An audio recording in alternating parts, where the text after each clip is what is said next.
Bismillahirrahmanirrahim. Assalamualaikum warahmatullahi wabarakatuh. Waalaikumsalam warahmatullahi wabarakatuh.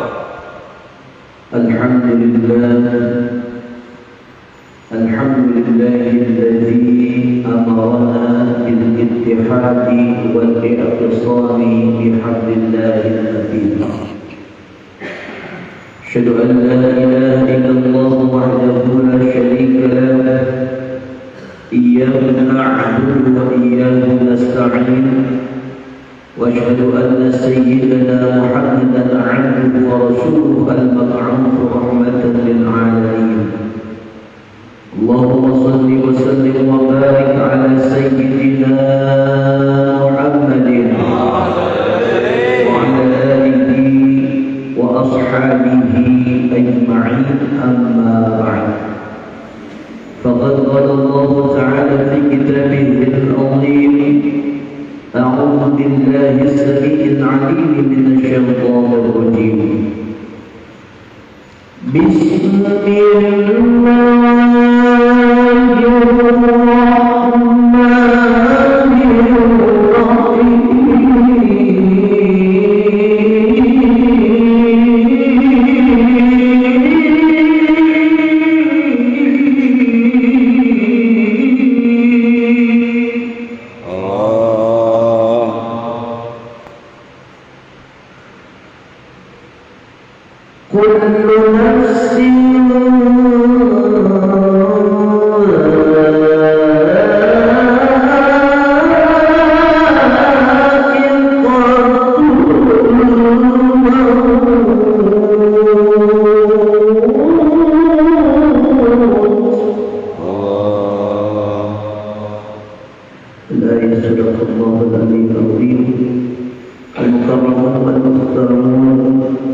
Segenap para pembesar, para tokoh di lingkungan masjid tercinta kita, Masjid Baitur Rahman, bil khusus yaitu Al-Mukarram wal-Muhtaram Ketua DKM kita, Al-Ustaz Bapak Haji Asep. Amin apa? Amin. Yang aminnya dia mulai sebelah kanan dulu dan merendeng semua. Kita doakan beliau dan segenap jajarannya insyaallah dimudahkan dalam mengurus rumahnya Allah Subhanahu wa taala sehingga tersiar Islam seantero dunia ini. Amin ya rabbal alamin. Yang saya hormati para tokoh yang lainnya yang tidak mampu disebutkan satu persatu. Di khusus ini ada sahib kita Ustaz Karisman. Mudah-mudahan Allah berikan kebaikan terbaik dari Allah Subhanahu wa taala. Amin. Dan kita semua yang hadir kita berdoa kepada Allah semoga Allah berikan keberkahan, semoga Allah berikan kebaikan, insyaallah kita diberikan apa yang menjadi rahmah dari Allah bagi kita semuanya di dunia wal akhirah, sehingga kita semuanya yang hadir pada kesempatan kali ini bahagia dunia kita dan insyaallah bahagia akhirat kita. Amin ya rabbal alamin. Tiada ada kalimat yang pantas mengawali perjumpaan kita di pagi hari ini selain kalimat hamdalah. Alhamdulillah rabbil atas segala macam nikmat karunia yang Allah berikan kepada kita, dari berbagai nikmatnya, dimulai daripada nikmat yang kecil sampai nikmat yang paling besar. Kenapa saya sampaikan begitu? Karena nikmat yang Allah berikan begitu banyak, saking kita tidak mampu menghitungnya karena terlalu banyak, maka Allah mengatakan wa in ta'uddu nikmatallahi la tuhsuha. Siapa yang coba menghitung nikmat yang Allah berikan kepada kamu, maka kaya-kayanya kamu tak akan mampu untuk menghitung nikmat yang aku berikan kepada kamu. Jangankan nikmat yang gede, nikmat yang kecil, apa? Nikmat bernafas. Sekarang saya mau tanya Bapak, berapa kali Bapak setelah bangun tidur nafas yang sudah Bapak lakukan? Tahu apa kagak? nggak jumlahnya? Tahu apa enggak? Enggak. Sekarang lagi saya tanya berikutnya, berapa kali Bapak mengedipkan mata setelah bangun tidur tadi? Tahu enggak? Kagak. Terus saya tanya lagi, Bapak berapa kali Bapak tadi menelan ludah ketika Bapak bangun tidur? Woi, bisa jawab kagak? Dengan kita tidak bisa jawab, Allah sallallahu Muhammad kepada para omongan yang maha. Silakan. Udah ngisi pertama belum?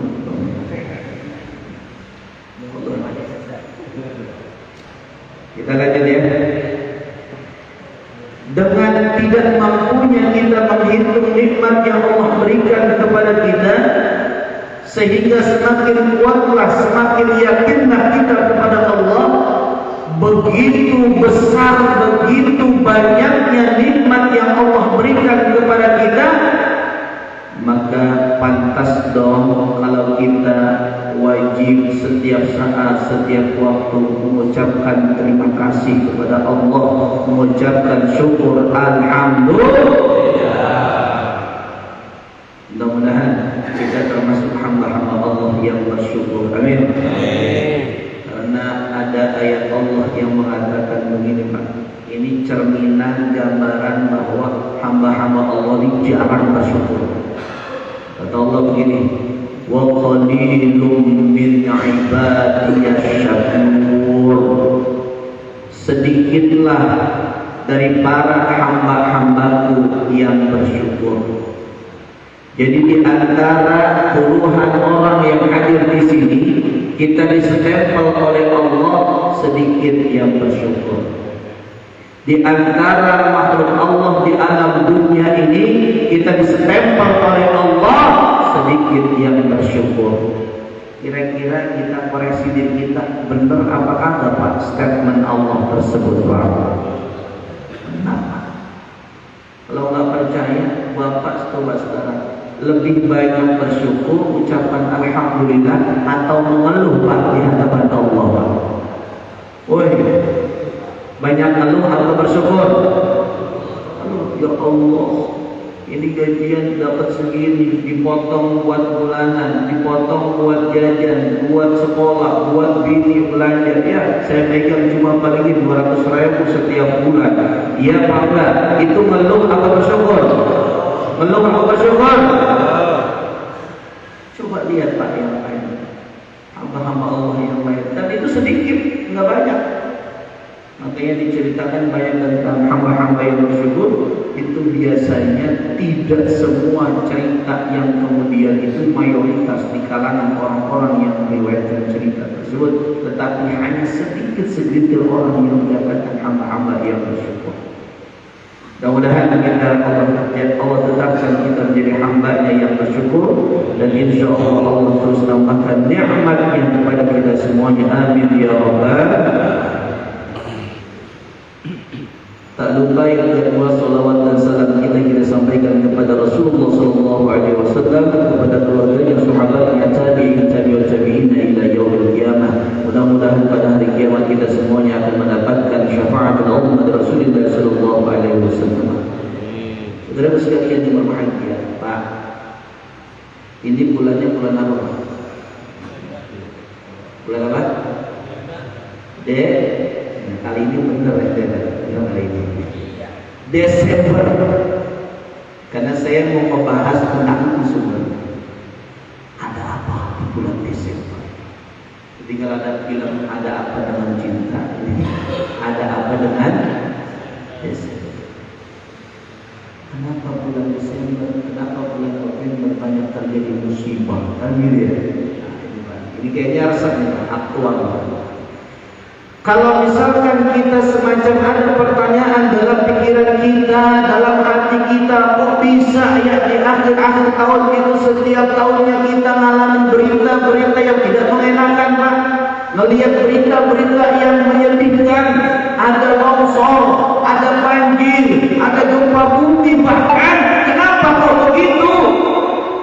Orang beriman tidak akan melepaskan kejadian-kejadian itu selain dikembalikan kepada ada apa dengan Allah. Alhamdulillah. Baru nyebut Allah Pak, langsung teh manis. Ini gimana saya pikir kelamaan ini Pak. Makasih nih. Ente tehnya warna coklat merah-merahan, jadi merah itu beda. Ya mas, kalian berbahagia.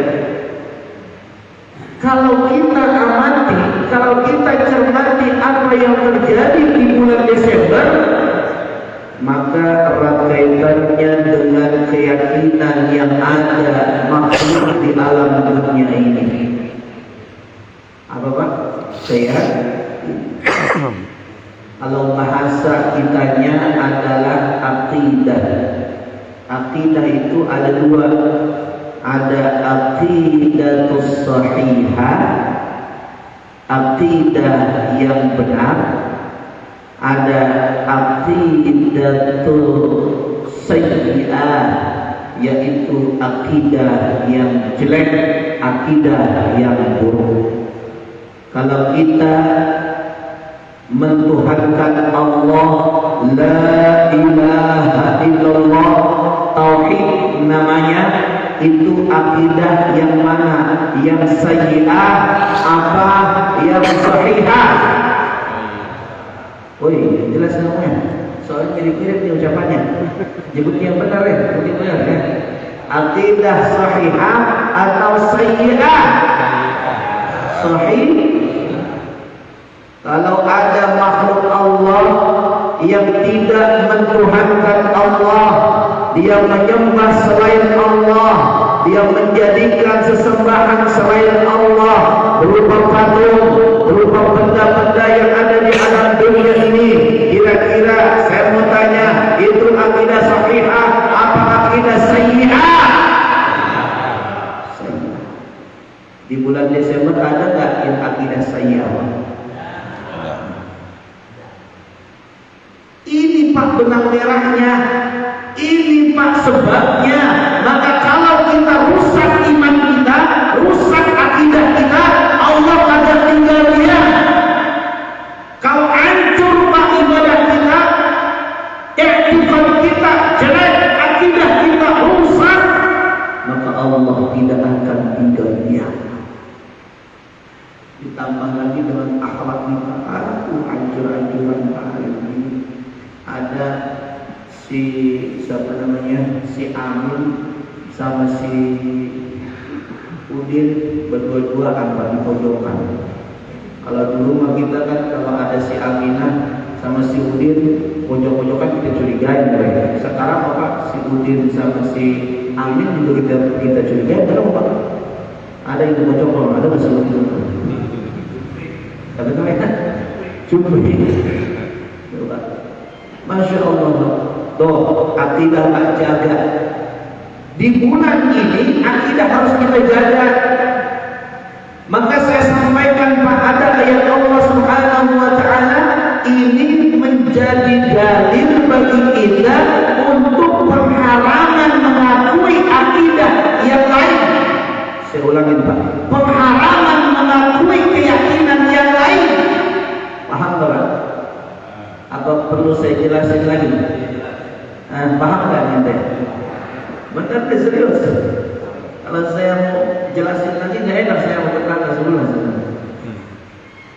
Di dalam bulan ini akidah ini harus benar dan lurus. Kalau zaman dulu yang namanya akidah itu ujiannya gede Pak, iman itu ujiannya gede.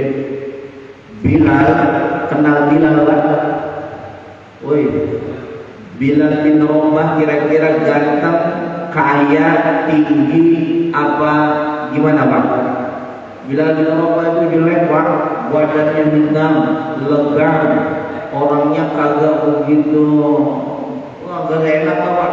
Tapi Masya Allah dia punya akidahnya lurus, dia punya akidahnya sahih, dia punya akidahnya yang benar.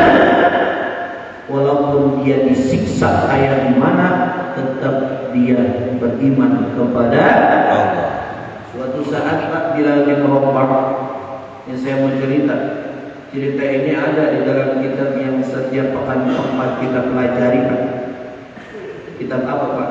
Kitab Nurul Yakin. La ilaha illallah. Tiap bulan sekali kita ngaji, kagak ingat kitab. Yang benar, Pak. Kitabnya kita mau apa? Nurul Yakin. Ulangan lagi ya. Jawab benar. Kitabnya apa itu ya? Nurul Yakin. Dikarang oleh siapa, Pak? Syekh Tharabi. Siapa namanya, Pak? Ya, udah. Yakin ya. Di dalam kitab tersebut, sebelum Bilal bin Rabah dibebaskan oleh Sayyidina Abu Bakar As-Siddiq, beliau adalah menjadi budak bagi Umayyah bin siapa namanya? Umayyah. Pokoknya namanya Umayyah. Lupa namanya. Umayyah ini dia orang kaya, tetapi dia sangat zalim sama budak-budaknya. Sampai-sampai saking ini Umayyah kesel sama budak-budaknya, Umayyah ini, Pak, pakai tali diikat di lehernya si Bilal. Jadi Bilal itu nggak ada kehormatan apa-apa bagi dirinya, nggak ada. Bilal kemudian diikat di lehernya. Setelah diikat dipastikan kencang di lehernya, itu si Bilal ujung talinya diberikan ila sibyanin, diberikan kepada anak-anak kecil yang bermain di lapangan sana. Akhirnya Bilal itu dipermainkan, yal'abuna bihi, mereka kemudian memainkan si Bilal, ditarik ke kanan, ditarik ke kiri, Bilal dipermainkan. Karena apa, Pak? Karena si Bilal ini keyakinannya kuat, supaya berubah keyakinannya jangan mentauhidkan Allah, supaya berubah keyakinannya jangan beragama Islam, supaya berubah keyakinannya jangan ikuti Muhammad. Disiksa si Bilal dengan sebegitunya. Di sononya ada, Pak, saudara kita, karena dia orang miskin, dia pengen dirubah keyakinannya, didatangin, Pak, sama orang yang membawa satu kardus mie. Kira-kira satu kardus mie bisa menggoyahkan keimanan kita apa enggak ya, Pak? Bisa. Itu yang namanya pemurtadan, itu terjadi di mana-mana. Dengan satu dus mie, dengan satu karung beras, dengan macam-macam bawaan-bawaannya. Sekarang enak, Pak, ujiannya begitu doang. Bila bahkan dianiaya, lehernya dikalungkan tali dan kemudian talinya ditarik sana, ditarik ke sini. Apa yang dikatakan oleh Bilal dari setiap siksaan yang didapati pada dirinya? Dia hanya mengatakan ahad. Bilal cuma mengatakan Allah Maha Esa, Allah Maha Esa, Allah Maha Esa. Tuh. Makanya Bapak, bagaimanapun kita, kondisinya kita benerin akidah kita. Kita tahlilkan diri kita. Ngerti nggak tahlilkan? Makanya ini orang kita harusnya banyak tahlil, karena itu membenarkan akidah kita. La ilaha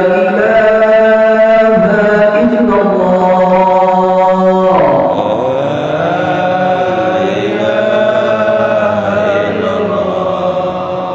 Itu saya ngajak tahlil atau ngajak nyanyi? Seluruh irama lagu ini. Tiada Tuhan selain Allah. Makanya Pak, media dakwah itu banyak banget. Nyanyi bisa, kemudian pakai dakwah langsung bisa, pakai macam-macam dakwah bisa. Ini luar biasanya orang-orang Indonesia kreatif dalam berdakwah. Dulu Wali Songo pakai wayang, pakai apa, Pak? Wayang. Sekarang kita mau gambar nggak pakai wayang, langsung aja dakwah lagi. Kalau zaman dulu pakai wayang, kenapa? Karena orang belum mau, Pak, dengerin dakwah kayak gini, belum mau. Tapi kalau orang zaman sekarang, banyak banget yang dengerin dakwah. Tapi mudah-mudahan, Pak, dakwah ini menjadi saksi bagi kita bahwa kita termasuk orang-orang yang la ilaha illallah. Saudara sekalian yang berbahagia, Bilal. Ini belum masuk Pak, bagaimana kemudian ayat yang belum masuk Pak? Biasanya kalau kajian yang berat itu bisa sampai 3 jam Pak. Sanggup Pak? Sanggup. Kalau kajian yang berat itu nggak boleh pas 1 jam, kurang. Sanggup Pak? Hari Minggu kemana Pak? Saya ini nggak sanggup Pak. Saya habis itu langsung ke Jakarta, mau ada acara juga. Masih momen-momen pengajian bulan Ramadan, bulan Maulid. Ya. Nah, saudara sekalian, setelah Bilal disiksa dengan diikatkan di lehernya tali yang kuat, kemudian ditarik sana ditarik sini, dimain-mainkan oleh anak-anak di masa itu, suatu ketika Pak, si Umayyah ini kagak puas Pak dengan penyiksaan yang dilakukannya, karena Bilal tidak mau berubah keyakinannya Pak. Dia tetap la ilaha illallah, dia tetap ahad Allah yang Maha Esa, dia tetap begitu terus. Lalu kemudian si Umayyah suatu saat di waktu yang sangat terik Pak, terik matahari tepat di atas kepala kita, kemudian di bulan yang bulan Ramadan di siang hari, itu suasana di negara sana Pak, di Saudi, kalau bulan Ramadan panasnya panasan mana, kita apa dia panasan di sana Pak. Maka bahasa Ramadan Pak, ini mohon maaf Bapak mungkin udah tahu ya, arti Ramadan secara lughatan itu artinya adalah membakar. Apa artinya? Membakar. Membakar apa? Kalau kita menjadi makna kiasan, membakar dosa-dosa kita, membakar kesalahan-kesalahan kita, dosa banyak, kesalahan banyak. Di bulan Ramadan kita istighfar, diampuni dosanya, dilebur, dibakar dosanya oleh Allah, dan kita fi Syawal insyaallah Idul Fitri, kita kembali kepada kesucian jiwa. Itulah makna Ramadan. Kenyataannya bagaimana Ustaz? Suasananya sama, membakar, terik, panasnya luar biasa. Saking teriknya, kalau di Indonesia terik ada adem-adem karena bawahnya tanah. Kalau di Arab bawahnya tanah atau pasir? Kira-kira makin panas atau enggak? Makin panas. Itu si Bilal siang-siang tengah bolong di bulan Ramadan dikeluarin kagak pakai pakaian. Kagak pakai pakaian, setelah itu kagak pakai. Cuma yang celana doang Pak kepakai. Badannya telanjang. Lalu kemudian bila terik matahari itu disuruh dia tiduran dengan telanjang dada, badan punggungnya menempel langsung ke pasir yang sangat panas. Bahkan di dalam kitab itu dikatakan seandainya lahmun, seandainya qat'atul lahmi, seandainya potongan daging ditaruh di pasir waktu itu, maka daging tersebut menjadi matang dan enak dimakan. Saking panasnya. Bila dirupakan, ditidurkan Bilal, dikira cuma ditidurin doang. Bilal, tidur kamu di situ. Tidak sampai di situ, tapi Bilal kemudian ditaruhkan batu yang sangat besar di dadanya. Fi sadrihi, Bilal ditaruh batu yang besar di dadanya. Kira-kira Bilal murtad apa kagak? Kira-kira Bilal ini kuat apa kagak Pak? Kuat apa orang? Kira-kira kalau jamaah Baitur Rahman dibeginiin kuat apa kagak? Benar? Yakin? Ente boleh pilih Pak, duit 100 miliar apa pindah agama? Salah. Duit 100 miliar Pindah agama. Pindah agama atau ente kagak punya duit 100 miliar? Silakan Pak, pilih mana? Ayo. Mendingan gak punya duit, yang penting Islam. Yakin dah?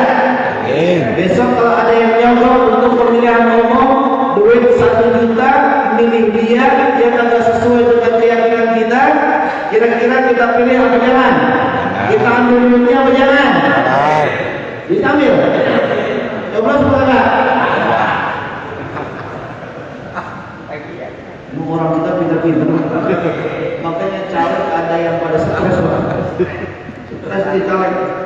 Lo gue udah nyomong lu, gue bisa dipilih sama lu. Kemarin ada tuh di Depok orang. Dan saya, emang orang sekarang mau pada curang. Makanya kalau ente jabatan jangan pakai duit senjatanya, tetapi pakai amal soleh senjatanya. Benar benar. Ada orang kematian, datang tahdir, benar. Ada orang pengajian, datang ngaji, benar. Maka kalau kita nanti kagak pilih, kagak sakit hati mah kita. Benar apa Pak? Oh, oke nanti di sini kayaknya ada orang yang calon anggota dewan gitu Pak. Muka-mukanya begini, soalnya itu saya bilang nggak pakai duit, ya sekarang enggak pakai duit kan? Orang mau pakai datang aja pengajian, datang pengajian, insya Allah ente waroka, insya Allah ente terpilih jadi dewan, jadi apapun, amin. Sebab ini Pak, sekarang kalau kita kagak berpolitik, repot Pak saudara. Umat Islam ini dipolitisasi sekarang. Makanya gara-gara umat Islam pada diam belajar, mencoba belajar di masjid, mereka dia berzikir, dengan politik dia Allah masa bodoh, akhirnya umat Islam sekarang repotan bahkan serepot-repotnya umat Islam hari ini. Kira-kira ente mau calonan apa enggak? Bingung ya. Ustaz, cuma bukan dunianya gua begitu ya Allah. Rasulullah itu ketika kemudian di Mekah, kenapa beliau tertindas? Karena beliau itu punya kekuatan politik. Tapi ketika di Madinah beliau memiliki kekuatan politik, maka beliau menguasai bagaimana dakwah beliau bisa berjalan. Alhamdulillah, ini mudah-mudahan Pak kita satu pikiran. Semoga kita Islam kita mampu kemudian terus berjaya di Indonesia. Amin. Kemarin ada di Maluku sudah mulai lagi ada konflik karena umat Islam itu minor. Umat Islam itu bukan mayor, umat Islam itu minoritas. Ngeri kalau umat Islam minoritas, kita harus umat Islam mayoritas. Mudah-mudahan kalau mayoritas kita aman dan kita tak pernah ganggu makhluk-makhluk selain daripada orang-orang yang beriman. Sama saja.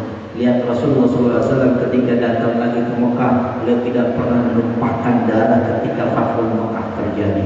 Jangankan satu tetes darah, ucapan buruk tidak pernah keluar dari Rasulullah SAW kepada orang yang telah menyakitinya ketika beliau tinggal di Mekah. Betul atau tidak? Umat Islam itu kalau udah menang begitu, kagak pernah ada yang tersakiti. Nah saudara sekalian, jamaah kuliah subuh yang dirahmati Allah Subhanahu Wa Taala.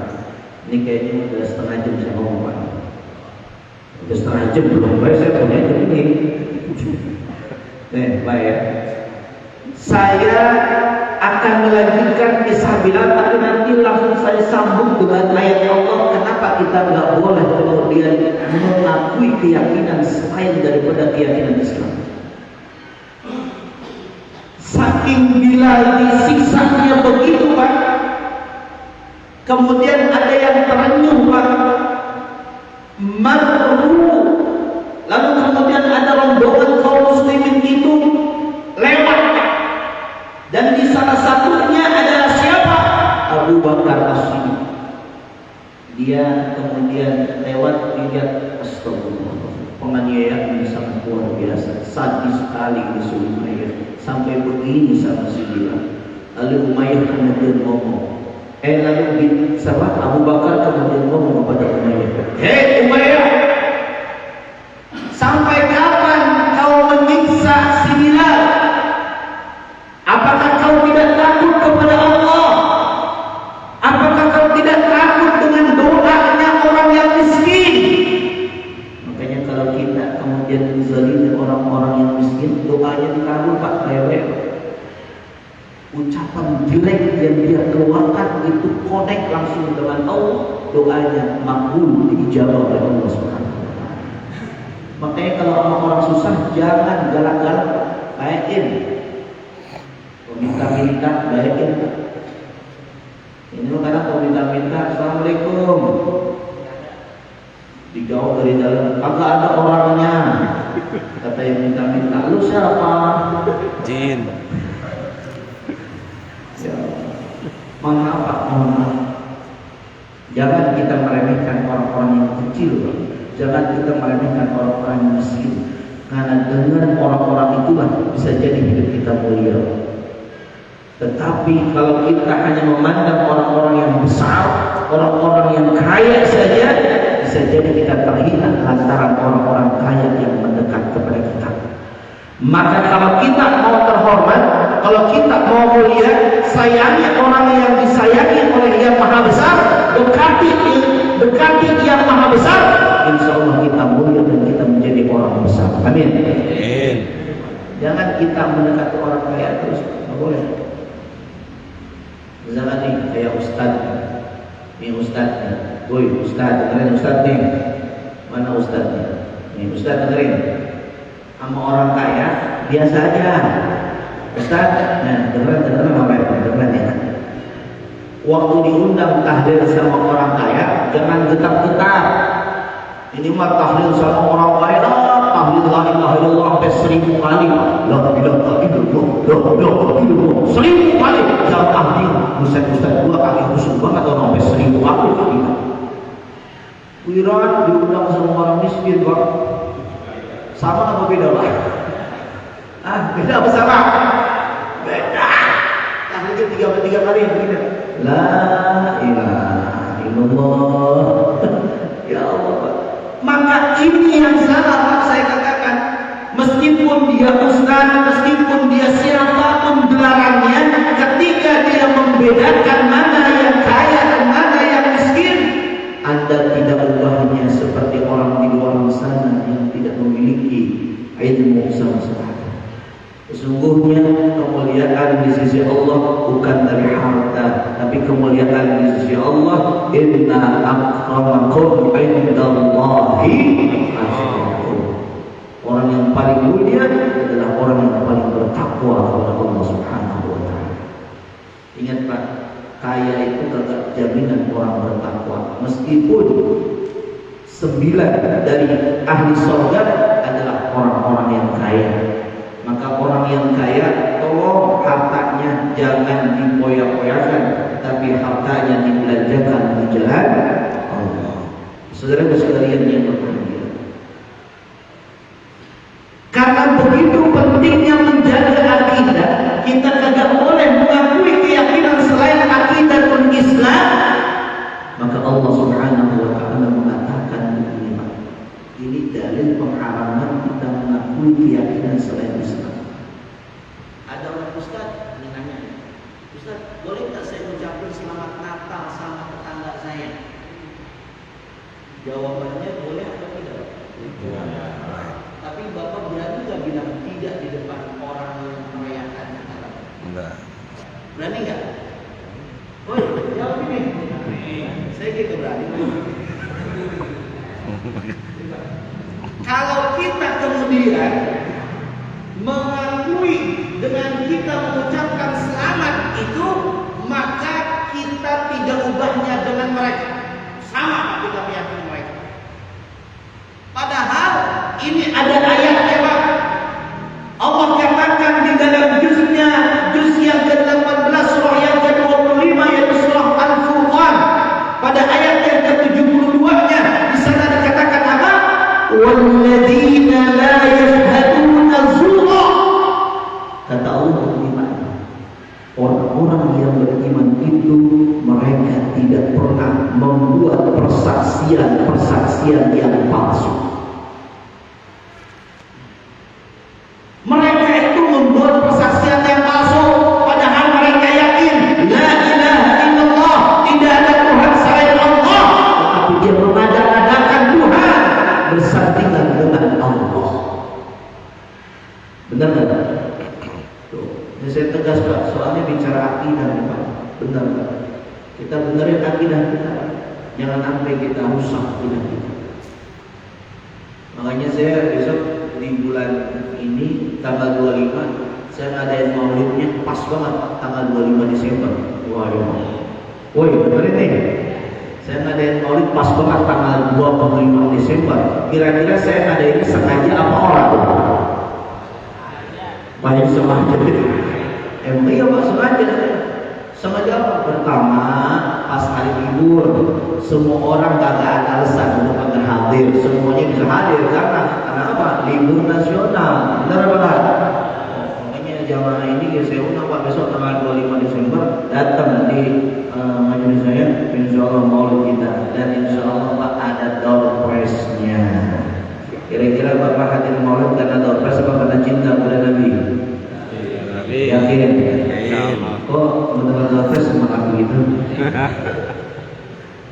Dan insya Allah Pak, saya rencananya ini udah saya sampaikan kepada dia, rencananya akan membuat maulid, pulang maulid ente bawa satu ember masing-masing, kayak di Madura gitu.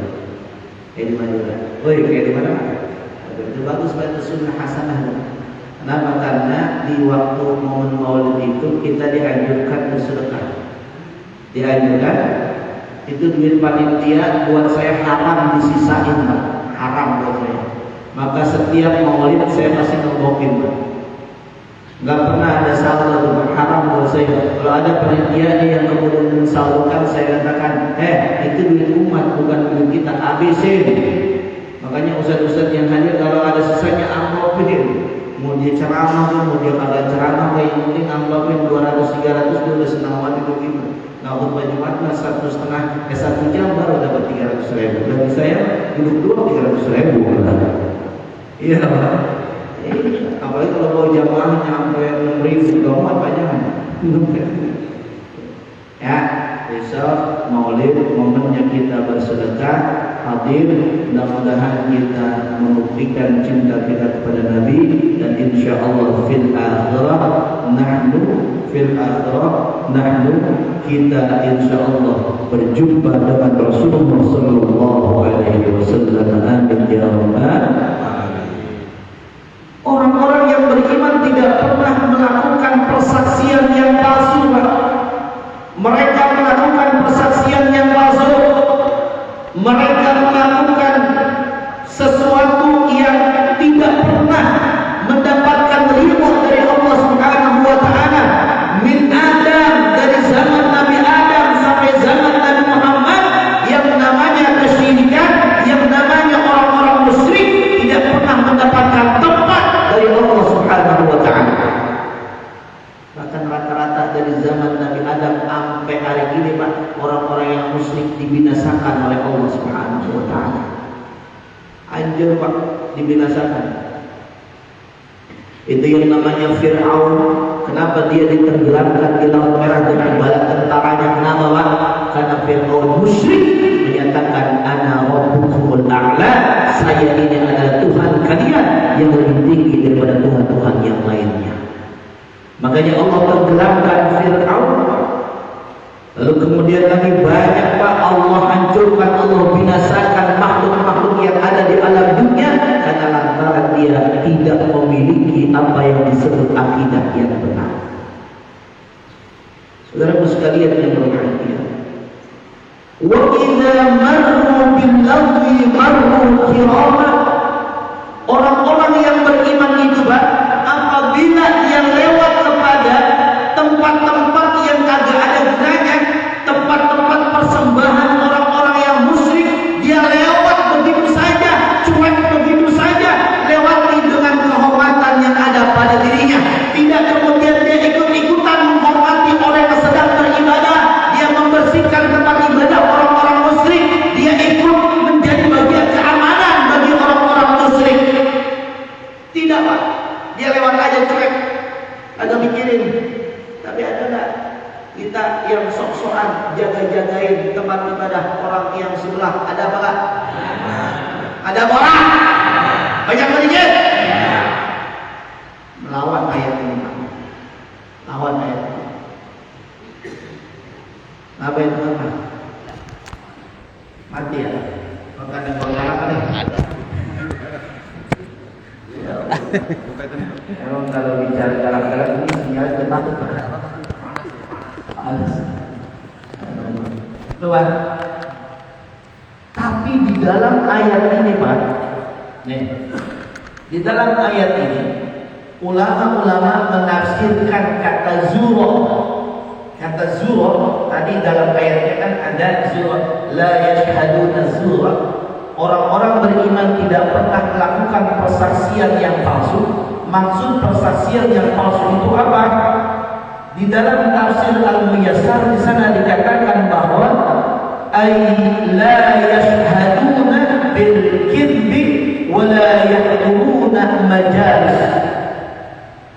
Di dalam tafsir Al-Muyassar dikatakan bahwa yang disebut tidak membuat persaksian yang palsu artinya adalah mereka tidak membuat persaksian kedustaan dengan meyakini selain Allah sebagai ilah, sebagai Tuhan, dengan datang di majlis yahduruna majalisa, dengan hadir di tempat-tempat ibadah mereka.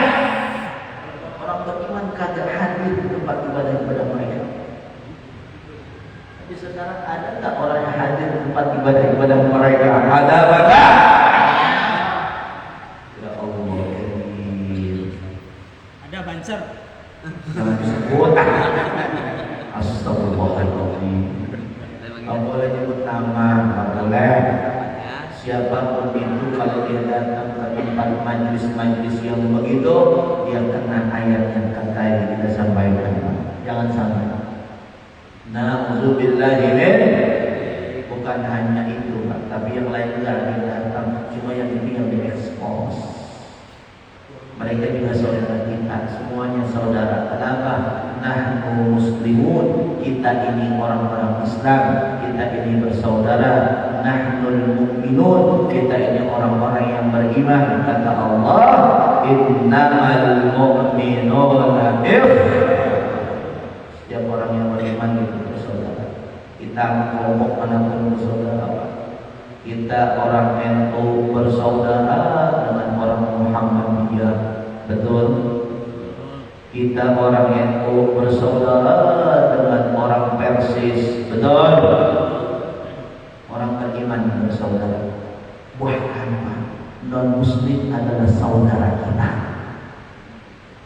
Saya ulangi Pak, non Muslim saudara kita, karena Allah mengatakan dan ini menyatakan Rasulullah SAW di dalam surah Al-Anbiya-nya. Kata Allah, ayat ini sangat populer. Wa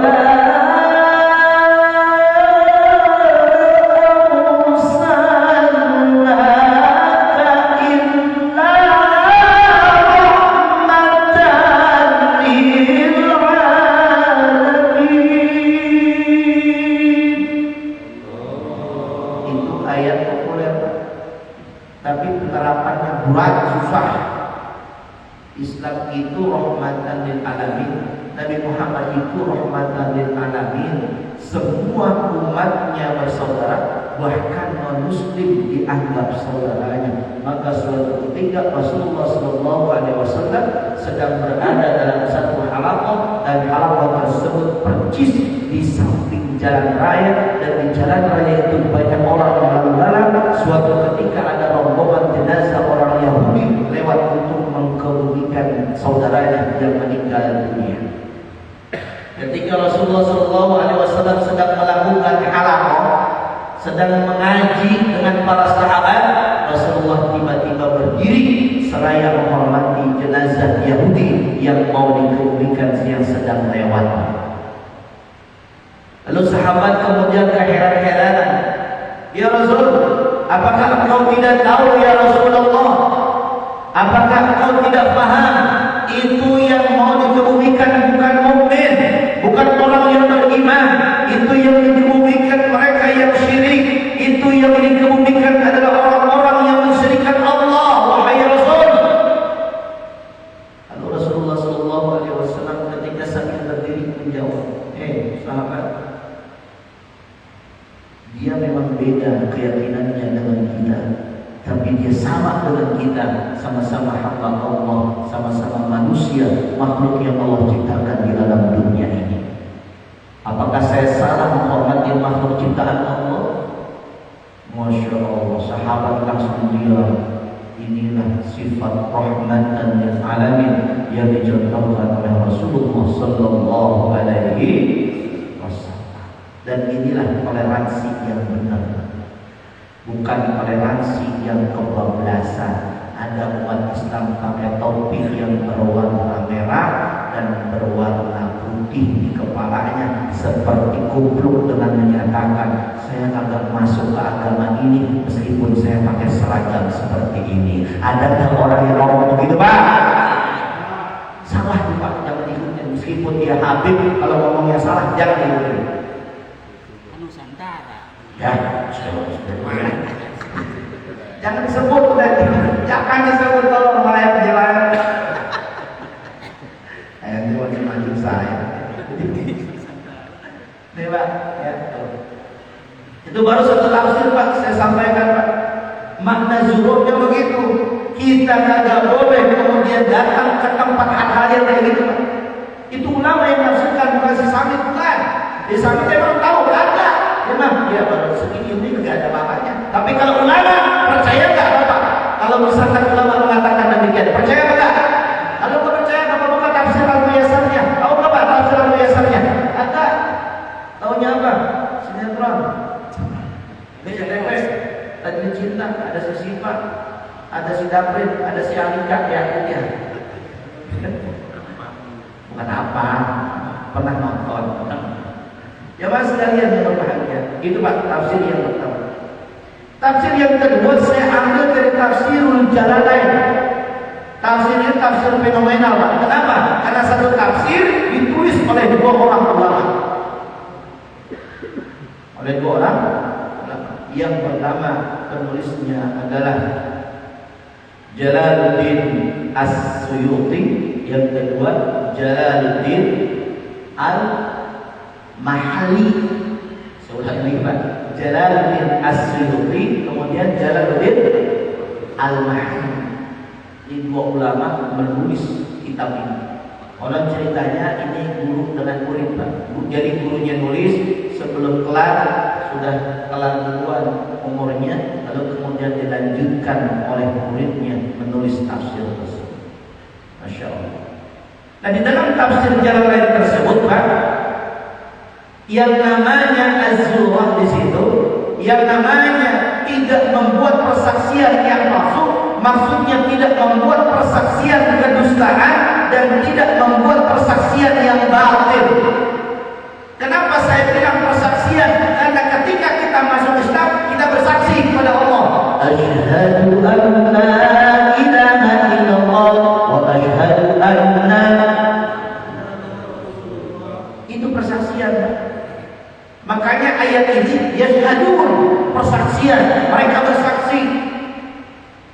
Orang kalau belum masuk Islam berarti dia belum syahadat. Ketika dia sudah masuk Islam dan dia akan masuk Islam, maka harus bersyahadat dan harus telah bersyahadat. Makanya ayatnya persaksian, artinya kesaksian. Kalau orang sebelah itu namanya kesaksian. Kesaksian keajaiban, penyembuhan. Katanya bisa sembuh katanya. Pokoknya kalau orang yang percaya agak akan mati meskipun makan racun, minum racun. Coba ente minum racun, mati apa enggak? Pasti tidak bisa dibuktikan. Ada ayatnya yang kemudian itu menjadi senjata bagi debater Muslim untuk mendebat orang-orang yang nomin. Ada satu ayat, siapa orang yang percaya maka dia akan diselamatkan. Racun tidak akan menjadi merusak dan mematikan bagi dirinya. Karena ayat tersebut yang ada di kitab sebelah yang gitu. Terus ente sekarang tanya sama orang yang ngomong gitu, ente mau minum racun? Kalau mau silakan minum, mati atau kata ente. Nah saudara sekalian, itu dalam tafsir Jalalain. Beda lagi penjelasan dalam tafsir Ibnu Katsir. Ini tafsir Ibnu Katsir ini termasuk tafsir yang populer Pak di tahun 2000-an.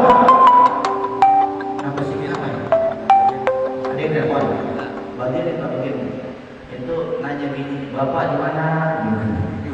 Biasanya udah pulang. Waktu terbit. Berarti udah habis waktu saya. Waktu itu kan terbit udah habis. Nih Pak, saya sampaikan mungkin penjelasan terakhir dalam tafsir Ibnu Katsir. Kata tafsir Ibnu Katsir dikatakan bahwa yang namanya az-zura asyirku wa ya'buduna asnam. Yang namanya persaksian palsu kata Ibnu Katsir adalah berarti kita membuat kesyirikan, syirkun, membuat kesyirikan, dan bahkan kita dikatakan ya'buduna asnam, menyembah patung-patung, menyembah berhala-berhala. Jadi kalau kita sekarang sama kita mengucapkan seperti mereka, selamat ya, itu tidak ubahnya kita seperti menyembah patung-patung yang mereka sembah. Makanya ada hadis yang sangat populer begini, Pak. Man tashabbaha biqaumin fahuwa minhum. Siapa orang yang menyerupai suatu kaum, maka dia sama dengan orang yang diserupai. Kalau kita umat Islam harus membedakan dengan mereka. Dulu mereka kagak pakai kumis, kagak pakai jenggot. Dulu Pak, dulu waktu zaman penjajahan dulu Pak, maka umat Islam semuanya pada pakai jenggot, pada pakai kumis. Orang yang kagak pakai jenggot, orang yang kagak pakai kumis, dulu dibilang kolonial, orang-orang kolonial semua. Makanya dulu kiai kagak ada yang kagak pakai jenggot. Bener nggak Pak? Woi, bener kan ya? Tapi sekarang kiai banyak nggak yang kagak pakai jenggot? Woi, cuma saya doang aja ya. Makanya kan saya katakan Pak, kalau kita sama dengan suatu kaum, kita diartikan golongannya mereka. Itu zaman dulu Pak, zaman dulu orang-orang itu membedakannya dengan fisik. Zaman dulu. Orang sekarang bagaimana Ustaz? Ada juga. Makanya kalau orang yang laki-laki menggunakan identitas perempuan, berarti kita tidak ubahnya dengan perempuan. Ada laki-laki pakai skincare atau skincare. Woi, skincare apa? Skincare. Skin itu kulit, care itu jaga, kan? Jadi menjaga kulit, skincare itu untuk menjaga kulitnya. Oh, udah siap ya? Udah siap.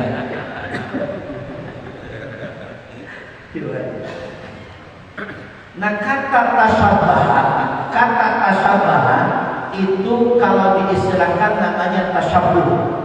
Tasyabuh itu memiliki 3 makna. Tasyabuh itu, yang pertama mutawa'an, yang kedua takallub, yang ketiga tadarruj. Mutawa'ah itu apa maknanya? Mutawa'ah itu makna tasyabuh. Mutawa'ah itu maksudnya kalau kita suka nyerupain suatu kaum, lama-lama kita ngikutin kaum tersebut Pak. Lama-lama kita ngikutin kaum tersebut. Mutawa'ah, taat artinya kita taat sama kaum tersebut. Yang kedua takallub. Kalau kita pertamanya nyerupai kaum tersebut, maka kita lama-kelamaan dipaksa untuk ikut sama dengan mereka, dengan kaum tersebut. Yang ketiga yang tadarruj, maka kalau kita nyerupai suatu kaum, bertahap kita lama-lama akan akhirnya sama dengan mereka. Coba, makanya awalnya dikasih supermi 1 dus Pak, dikasih supermi lagi 1 dus, dikasih lagi, akhirnya itu orang yang dikasih supermi ngikut apa kagak akhirnya. Itulah yang namanya bahaya tasyabuh, bahaya menyerupai suatu kaum. Ini akan menyesatkan kita. Na'udzubillahi min. Dah, itu saja yang dapat saya sampaikan. Kalau Bapak ada yang mau bertanya, mohon Bapak. Ini mumpung momennya akidah, menjaga akidah, karena sangat penting Pak ya. Tapi kalau yang bertanya jangan pada spektak, takut ada yang tersakiti. Silakan, ada yang bertanya atau tidak, silakan. Mangga. 2 orang deh. Ntar yang 2 orang itu dapat hadiah ya Pak ya, makan sarapan pagi ya. Yang lain tidak dapat. Ya, silakan. Assalamualaikum warahmatullahi wabarakatuh. Tadi dikatakan ketika kita anggap aja menjaga tempat beribadah, kita enggak bedanya dengan kaum mereka. Bagaimana kalau itu sifatnya adalah aparat? itu saja. Sifatnya apa? Aparat yang menjaga Keamanan. keamanan. Inilah Pak yang ribetnya ini Pak. Karena dari dulu memang kita kagak dicontohkan oleh Nabi begitu Pak. Tapi menghormati boleh, tapi untuk hadir di tempat, kan kalau tadi dalam tafsirnya itu kan yahduru majalis, hadir di majlis mereka. Kalau hadir di majlis mereka, ikut apa di luar saja? Ikut hadir. Hadir itu. Makanya para hadirin wal hadirat berarti yang mengikuti. Bagaimana dia fungsinya sebagai keamanan Ustaz? Karena dia aparat. Ini kalau bicaranya aparat itu memang ada kayak semacam apa namanya? Ada kewajiban universal untuk menghormati, menjaga. Maka kalau saya ditanya hal demikian, saya katakan boleh kita kemudian menjaga sebagai aparat. Tapi yang bukan aparat jangan ikut-ikutan jadi aparat. Ini lama-lama kita bisa jadi apa? Ingat kan? Kalau kita bisa menghindari, hindari. Ini ada orang Pak bukan aparat, bukan apa-apa, tiba-tiba dia bantuin ngejagain. Apa Pak? Oh, Iya. kan kagak beres ya begini Pak. Kalau aparat mah kagak masalah, silahkan Pak, mangga silahkan. Kenapa? Ada kewajiban universal yang dia harus lakukan. Mungkin kalau nggak dijagain bahaya. Tapi saya rasa nggak dijagain juga bahaya. Ya nggak? Ngapain? Umat Islam aman-aman aja ibadah. Mereka juga aman-aman aja ibadah. Ngapain sih pakai jaga-jagain? Udah kayak umat Islam teroris ngomong. Kan begitu ya? Nah inilah Pak. Jadi stigma ini yang dibuat oleh orang-orang yang benci kepada Islam. Akhirnya mereka harus dijaga dan akhirnya kesannya kita membahayakan, takutnya ada bom, ada apa, ada gimana. Itu ya. Saya kira dalam konteks universal silakan, karena kita memang harus saling menghargai, bertasawuf atau bertoleransi. Betul Ustaz? Assalamualaikum warahmatullahi wabarakatuh. Akhir-akhir ini sudah mulai lagi pemukulan terhadap kriminalisasi, kriminal terhadap imam masjid. Ini sudah mulai lagi. Untuk mengantisipasi hal tersebut, sebaiknya dari DKM itu apa yang harus dilakukan? Ya kemarin ada video viral di Bekasi itu Pak ya. Gimana Pak? Jaka Sampurna. Gimana? Jatiwaringin ya. Alhamdulillah Ya saudara. stres. Ternyata Pak, itu setelah klarifikasi kemarin ada DKM-nya, itu orang yang sudah tua itu dia memang sakit-sakitan, umat-umatan, alias orang gila. Tapi kebanyakan memang orang-orang yang begitu dihukumi sebagai orang gila. Makanya BB bapak ditusuk, ntar yang tusuknya ngaku orang gila. BB bapak ntar dipukul, ntar yang pukulnya ngaku orang gila. BB Pak, mohon maaf nih Pak ya, mohon maaf. Saran saya kepada DKM, bukan hanya DKM Metro semuanya. So pertama, kedua, ketiga, keempat, kelima, keenam dan seterusnya itu harusnya orang yang mukimun, orang yang tempat tinggalnya di masjid, di dekat sekitar masjid. Yang namanya musafir belakangan masjid. Jadi barisan pertama ini harus orang mukim, orang kita. Kedua, orang kita. Ketiga, orang kita. Maka ini menjadi pesan bagi kita. Hei masyarakat sekitar masjid, sholatnya di masjid loh. Paham gak? Itu akan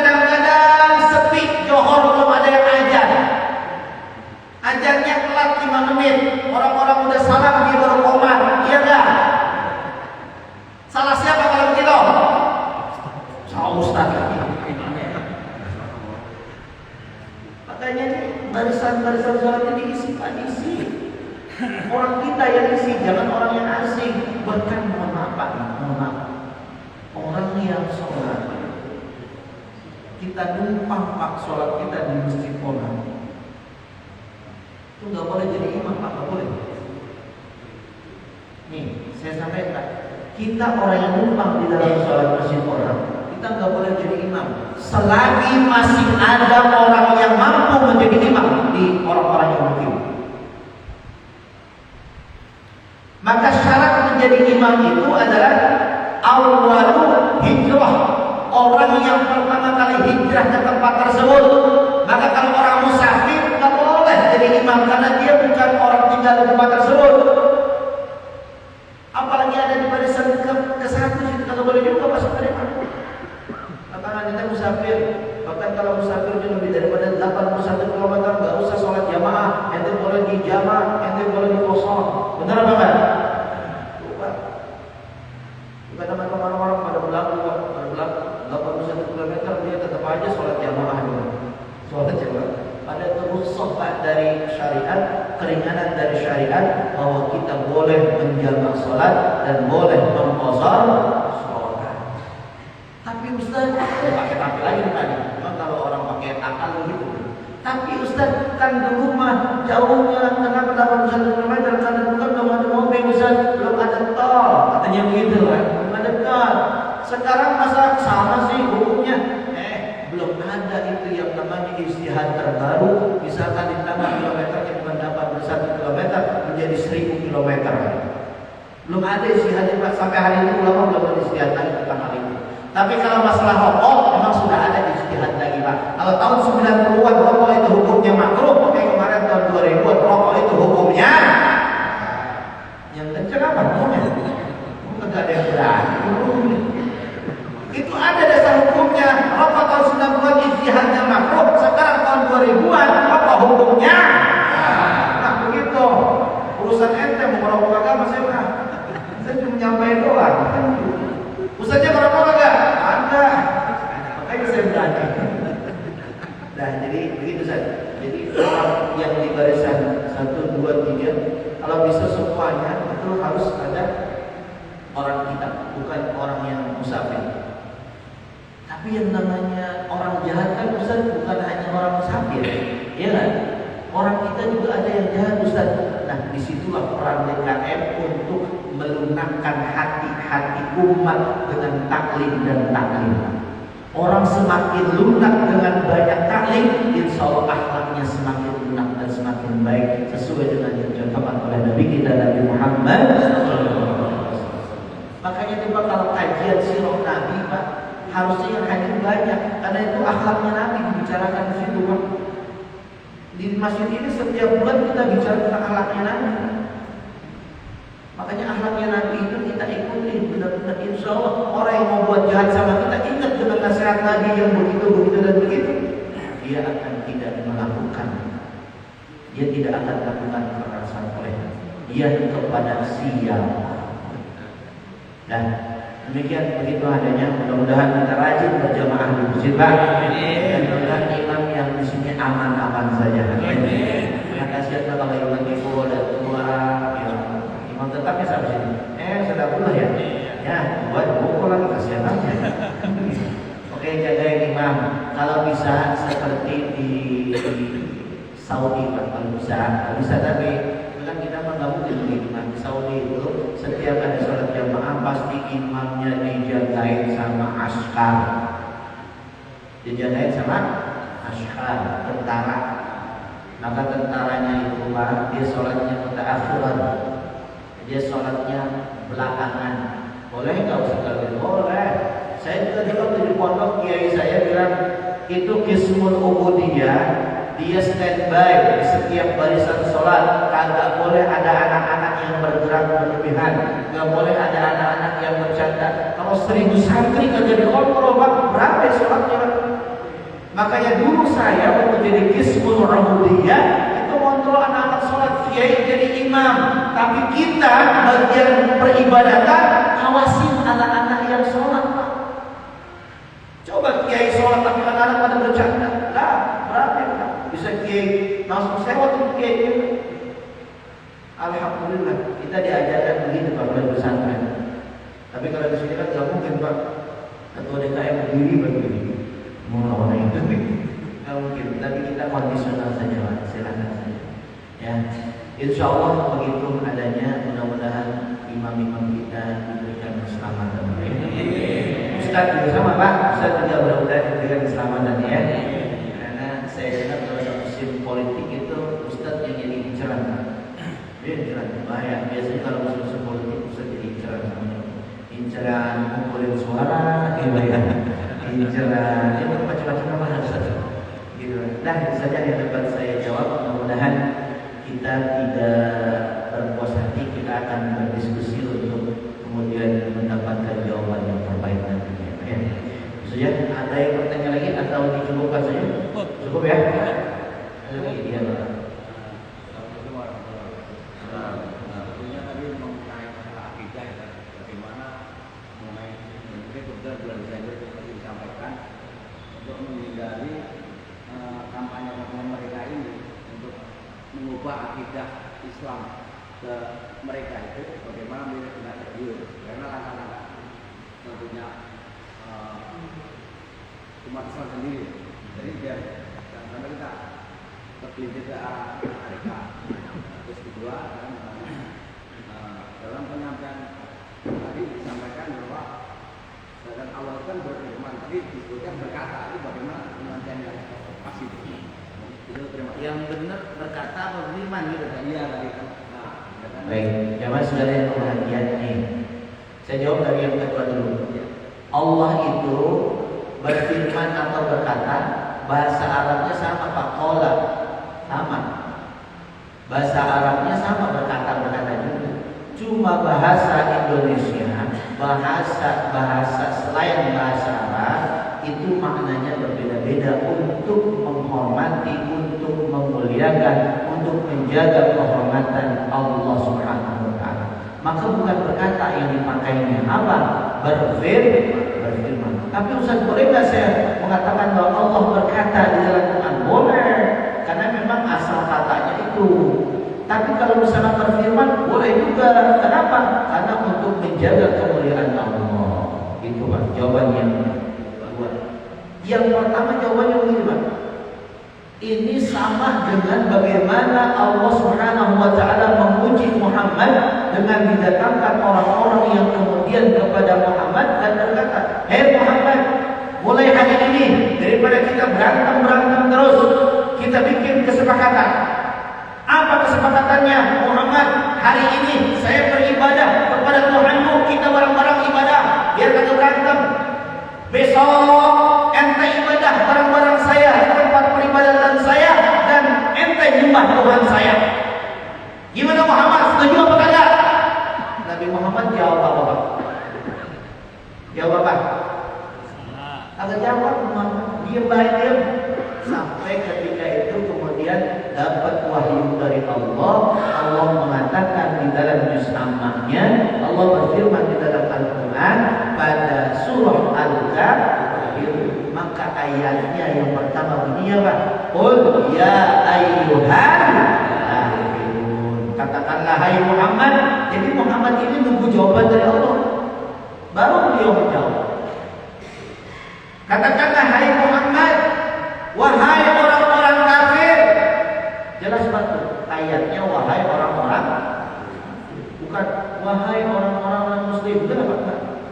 Tapi orang-orang ini kan dari luar tuh nggak ada ya.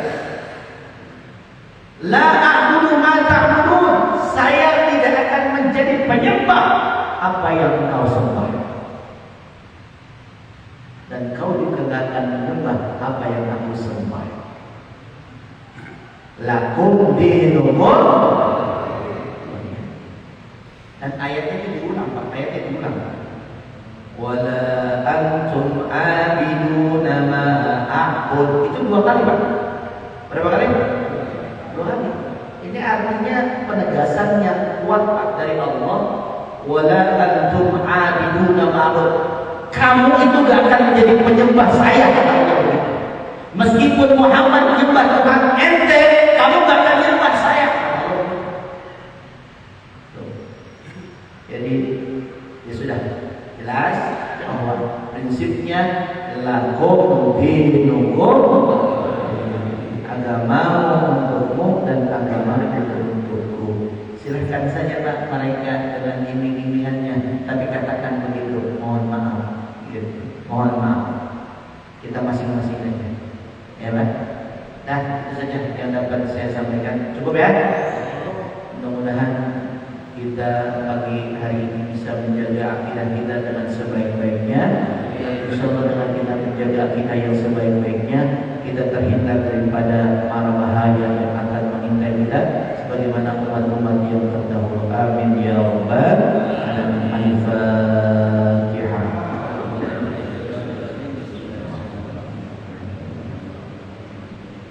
Iyyaka na'budu wa iyyaka nasta'in. Shiratal mustaqim. Shiratal ladzina an'amta 'alaihim ghairil maghdubi 'alaihim waladdallin. Bismillahirrahmanirrahim. Alhamdulillahirabbil alamin. Allahumma shalli 'ala sayyidina Muhammad. Allahumma ighfir lana dhunubana wa walidina warhamna kama rabbayana shighara. Wa jami'il muslimin wal muslimat wal mu'minina wal mu'minat wal ahya'i minhum wal amwat. Allahumma anfa'na bima 'allamtana wa 'allimna ma yanfa'una wa zidna ilman nafi'an warzuqna fahman wasi'an wa salihin rahmatika ya arhamar rahimin. Allahumma ij'al hadha jam'an marhuman wa tafarraqna min ba'di tafarraqan ma'suman. Allahumma ij'alna min as-su'ada'il maqbulin wa la taj'alna min al-ashqiya'il mardudin. Allahumma ya Allah, Allahumma iftah lana futuh al-'arifin wa faqihna fid din waj'alna min al-ulama'il 'amilin. Rabbana atina min ladunka rahmatan wa hayyi lana min amrina rashada. Rabbana atina fid dunya hasanah wa fil akhirati hasanah wa qina adzabannar. Walhamdulillahi rabbil alamin. Sekian, terima kasih. Wallahu a'lam bishawab. Wallahul muwaffiq ila aqwamit thariq. Wassalamu alaikum warahmatullahi